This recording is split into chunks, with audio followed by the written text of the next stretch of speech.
Good morning. 9th class बेटे chapter 3 को जो है कंटिन्यू करते हैं। और जो हमने पढ़ा था कि एटम्स और मॉलिक्यूल्स क्या होते हैं, हमने पढ़ा था कि मैटर जो होता है, मैटर का जो सब डिवाइड अगर हम करेंगे उसको, तो वो आपके पास क्या बताया था मैंने इस पैराग्राफ के अंदर।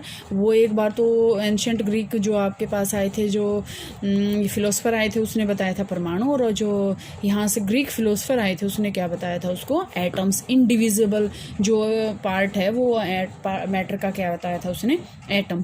इसके बाद बेटे मैंने आपको स्टार्टिंग करवा दिया था कि हम क्या करेंगे, लॉज ऑफ केमिकल कॉम्बिनेशन, कि हम क्या करेंगे उसके लॉज ऑफ केमिकल कॉम्बिनेशन करेंगे। तो लॉज ऑफ केमिकल कॉम्बिनेशन के अंदर देखो बेटा, फर्स्ट आपके पास जो लॉ आता है वो आता है law of conservation of mass. कि law of conservation of mass को ध्यान से समझें कि सबसे पहले तो बेटा आपके पास जो कंजर्वेशन होता है ना, उसका मतलब क्या होता है कि स्टोर करना। स्टोर का मतलब क्या है, स्टोर की हुई चीज़ को ना तो हम घटा सकते हैं ना हम बढ़ा सकते हैं। तो यहाँ से आपके पास law of conservation of mass यही कहता है कि is there a change in mass when a chemical change takes place, कि कोई भी केमिकल रिएक्शन अगर हो रही है तो क्या कोई जो मास है उसका उसके अंदर चेंज होता है।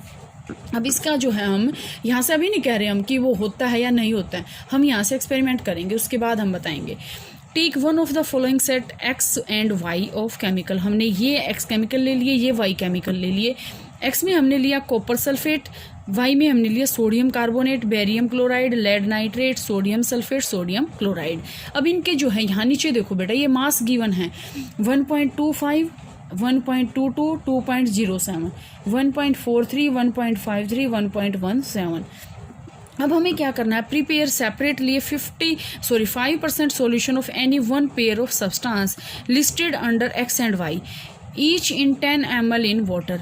कि हमें 10 ml वाटर के अंदर इनका 5% सॉल्यूशन तैयार करना है। 5% का मतलब क्या है कि ये हमें 100 में से 5 अमाउंट लेनी है, ठीक है। Take a little amount of solution Y in a conical flask and some solution of X in an ignition tube. ये क्या कह रहे हैं कि वाई को तो हमें एक फ्लास्क के अंदर लेना है, ये हमने ले लिया फ्लास्क, और यहाँ पे हमने भर लिया solution x, ignition tube. Ignition tube क्या होती है बेटा, जिससे हम किसी भी सब्सटेंस का मेल्टिंग पॉइंट फाइंड आउट करते हैं, वो होती है इग्निशन ट्यूब। हमने यहाँ पे ये ले लिया सॉल्यूशन एक्स ले लिया, यहाँ पे हमने सॉल्यूशन वाई ले लिया। Hang the ignition tube in the flask carefully. हमने ये फ्लास्क लिया, इसके अंदर हमने क्या लिया है सॉल्यूशन वाई, हमने ये ले लिया सॉल्यूशन एक्स, इसको इसके अंदर हमने डाल दिया, ठीक है। See that the solution do not get mixed. हमें ये देखना है कि ये सॉल्यूशन जो आपस में मिक्स ना हो। Put a cork on the flask. हमें फ्लास्क के ऊपर कॉर्क रख देना। ध्यान से देखो, कभी भी अगर हम सुनार के गोल्डस्मिथ के जाते हैं तो वो जब जिस प्लेट के अंदर वेट करता है ना, उसके ऊपर वो उसको एक अंदर मतलब कंटेनर के अंदर रखता है। क्यों? क्योंकि जो एयर होती है ना वो वेट को इफेक्ट करती है, इसलिए हमने इसके ऊपर मुंह के ऊपर क्या लगाया है, कॉर्क लगाया है, ठीक है। इसके बाद हम इसमें क्या करेंगे, वे द फ्लास्क। अब हम इसमें क्या करेंगे, way the flask with its contents carefully. हम इसको वेट करेंगे, जो इसके अंदर हमने डाला है उसको वेट करेंगे हम। Now tilt and swirl the flask so that the solution X and Y get mixed. हम उसको हिलाएंगे। अब पहले हमें क्या करना था, बिना हिलाए उसका वेट करना था।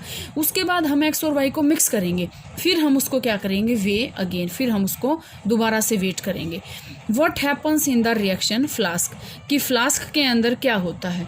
Do you think that a chemical reaction has taken place. क्या आपने देखा कि केमिकल रिएक्शन हुई है। Why should we put a cork on the mouth on the flask? हमने क्यों है, हमने ये बताया कि हमने क्यों लगाया, उसके मुंह के ऊपर फ्लास्क क्यों लगाया। Does the mass of the flask and it's contents change, कि क्या जो आपके पास कंटेंट्स हैं उसका मास चेंज हुआ। अब यहाँ से आपके पास ये क्वेश्चन देखो बेटा, आपकी बुक में गिवन नहीं है लेकिन मैं आपके पास क्वेश्चन बता रही हूँ। What happens in the reaction flask. Flask के अंदर क्या हुआ, रिएक्शन टेक्स प्लेस हुई, क्योंकि दोनों मिक्सचर आपस में क्या हो गए, कंबाइन हो गए। फर्स्ट आपके पास होगी। अब आपके पास do you think that a chemical reaction has taken place, या we can say that any chemical reaction has taken place in the flask, कि कोई ना कोई इसके अंदर जो है केमिकल रिएक्शन हुई है। इसके बाद आपके पास है why should we put a cork on the mouth of the flask, कि हमने फ्लास्क के जो है माउथ पे कॉर्क हमने क्यों लगाया, because air has a markable effect on the weight. Air जो है वेट जो सब्सटेंस का होता है उसके ऊपर इफेक्ट डालती है। Does the mass of the flask and it's content change, कि क्या मास जो फ्लास्क का था वो और उसके कंटेंट्स का चेंज हुआ? No, this is not possible because we are studying law of conservation of mass. हम यहाँ पे क्या पढ़ रहे हैं? कंजर्वेशन ऑफ मास पढ़ रहे हैं। कि आपके पास law of conservation of mass क्या है? जैसे आपके पास फर्स्ट लॉ ऑफ थर्मोडायनामिक आगे आएगा, उसके अकॉर्डिंग एनर्जी आती है, लेकिन आपके पास यहाँ पे क्या है? लॉ ऑफ कंजर्वेशन ऑफ मास।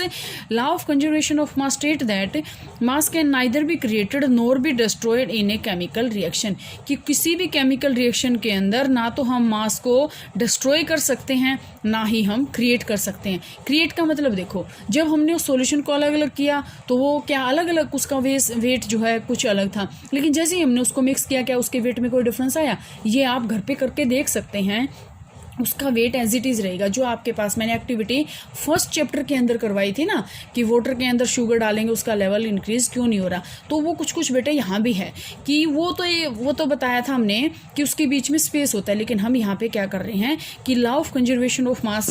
जैसे मैं अगर आपके पास यहाँ ये कहूँ बेटा, हमने ये पूरा अमाउंट ले लिया, अब अगर हम इसको जो है टोटल करते हैं और इसका टोटल करते हैं, हमने पूरा ये ले लिया, पूरा ये ले लिया, तो आपके पास जो टोटल सॉल्यूशन बनेगा दिस प्लस दिस, ये बनेगा आपके पास, क्योंकि ना तो ये चेंज होएंगे ना आपके पास टोटल चेंज होएगा। तो बेटा ज़्यादा नहीं करवाऊंगी क्योंकि आपके प्रोडक्ट भी हैं, उसकी भी आपको तैयारी करनी है। तो लॉ ऑफ कंजर्वेशन ऑफ मास आप यहाँ तक का साथ साथ प्लीज इसको लिख लें और इसको कंप्लीट भी कर लें। कल जो है लॉ ऑफ कांस्टेंट प्रोपोर्शन जो है करेंगे।